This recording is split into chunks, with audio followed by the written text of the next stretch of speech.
ভবিষ্যৎ প্রজন্ম কি শিখবে ওনাকে দেখে? কি শিখবে? আপনারা এখন কি থানায় যাচ্ছেন? আমরা থানায় যাচ্ছি ওনার বিরুদ্ধে এফআইআর করতে। আর উনি যে যাদের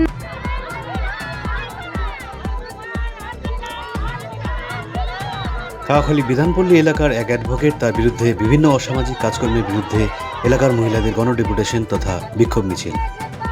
উল্লেখ্য, গত 25 জুলাই শনিবার কাউখালীর বিধানপল্লীতে বিজেপি পার্টি অফিসে দলীয় কর্মীদের নিয়ে বুথ মিটিং করছিলেন বিজেপির বুথ সভাপতি রিঙ্কু বিশ্বাস। সেই মিটিংয়ে দলীয় কর্মীদের সঙ্গে বচসায় জড়িয়ে পড়ে অ্যাডভোকেট অঞ্জন বর্মন।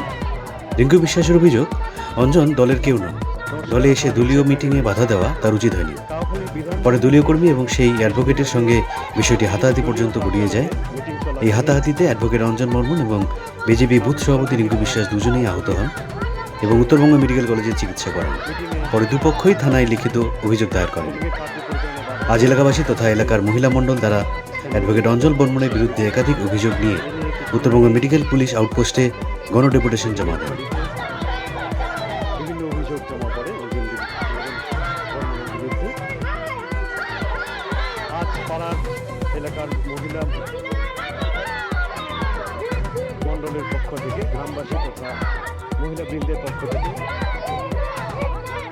অ্যাডভোকেট অঞ্জন বর্মনের বিরুদ্ধে বিরোধ মিছিল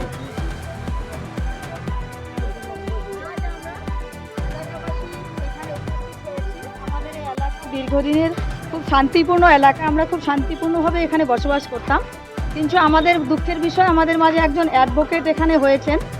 ইনি মাঝে মধ্যেই খুব ছোটোখাটো বিষয়ে বিভিন্ন মানুষকে হুমকি দেন এবং কেস করেন, মামলা দায় করেন। যে এই অত্যাচার আমরা দীর্ঘদিন সহ্য করে আসছি।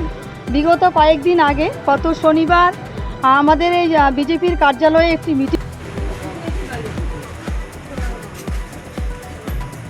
যদি আপনারা মেডিকেল আউটপোস্ট থানায় এখানে অ্যাডভোকেট অঞ্জন বর্মনের বিরুদ্ধে গণডেপুটেশন জমা দিতে এসেছেন, দেখেন একটু ডেপুটেশন।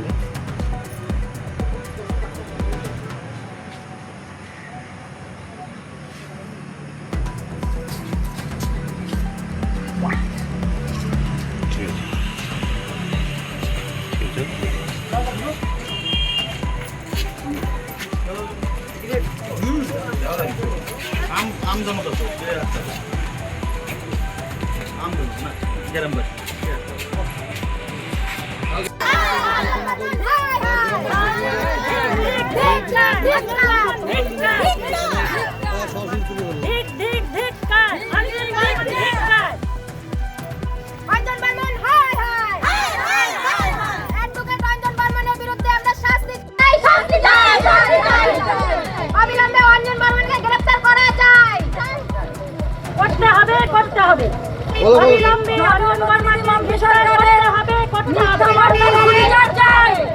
জনপ্রতিনিধি কমিশনের মহাশয়ের বিরুদ্ধে মিথ্যা মামলার সুবিচার চাই।